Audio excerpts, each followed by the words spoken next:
नमस्कार, जय Hind. Industrial security series के 11वें कड़ी के तौर पर एक खास टॉपिक आपके सामने रखने जा रहा हूं और ये टॉपिक है सिक्योरिटी पर्सन का क्या रोल और रिस्पॉन्सिबिलिटी होता है। यानी कि किसी भी सिक्योरिटी पर्सन की क्या भूमिका होती है, क्या जिम्मेवारी होती है, इसके बारे में इस वीडियो में बताने जा रहा हूं।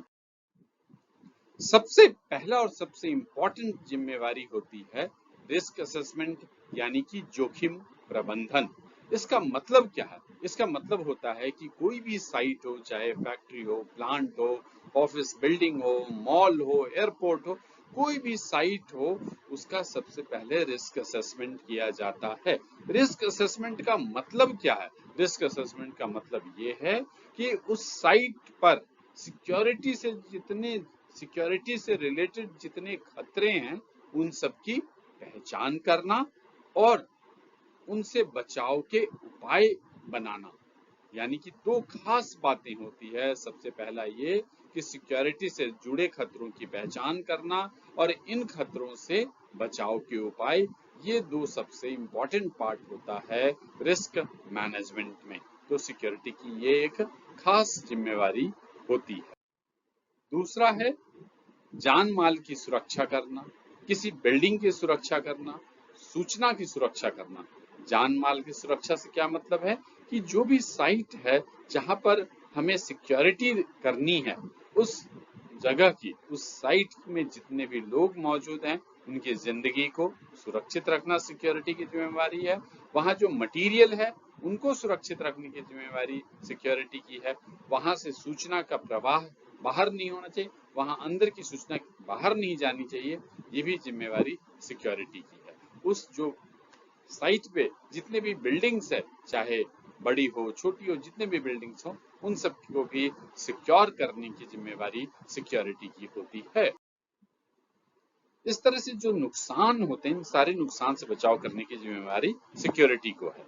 और इस बचाव करने के यानी कि आप बचाव कैसे करेंगे उसके कई तरीके होते हैं। जैसे सिक्योरिटी गार्ड का डिप्लॉयमेंट, पेट्रोलिंग करना, ऑब्जर्वेशन अच्छा रखना, यानी कि क्या हो रहा है, क्या कुछ गलत हो रहा है, कुछ संदिग्ध सस्पिशियस मूवमेंट है क्या, उन सबको आइडेंटिफाई करना। फिर इन सब की रिपोर्टिंग करना, यानी कि अगर किसी तरह का कुछ गलत हो रहा है, आपके ऑब्जर्वेशन में आ रहा है, तो उनकी तुरंत रिपोर्टिंग होनी चाहिए ताकि उस पर सही तरीके से कार्रवाई की जा सके। सिक्योरिटी की एक और खास जिम्मेवारी है कंट्रोल रूम की जिम्मेवारी। कंट्रोल रूम में कई तरह के सर्विलियंस सिस्टम रखे हुए होते हैं, जैसे सीसीटीवी, वीडियो एनालिटिक वाले CCTV, alarm system, access control का पूरा कंट्रोल पैनल, फायर का कंट्रोल पैनल, ये सारी चीजें वहां पे रखी हुई होती है।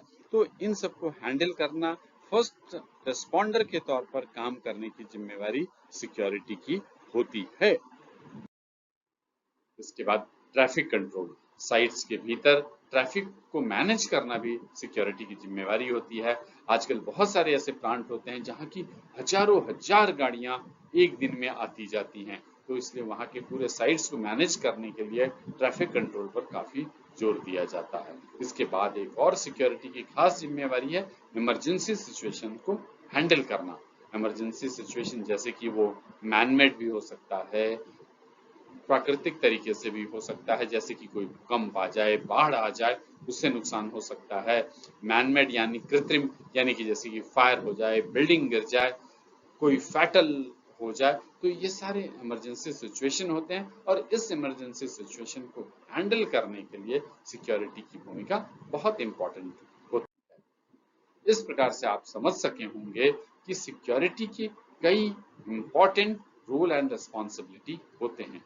हालांकि बताने वाली बात यह है कि साइट्स के अलग अलग नेचर होने के बाद अलग अलग साइट्स के प्रॉब्लम होते हैं, अलग तरह के साइट्स होते हैं, तो वहां थोड़े सिक्योरिटी के रोल एंड रिस्पॉन्सिबिलिटी में परिवर्तन आ जाता है। पर जो अभी मैंने आपके सामने रोल एंड रिस्पॉन्सिबिलिटी डिस्कस किया, ये मोटे तौर पर सभी साइट्स पर एप्लीकेबल होता है। इसलिए इन सारे रोल एंड रिस्पॉन्सिबिलिटी के बारे में हर एक सिक्योरिटी पर्सन को जानना जरूरी है।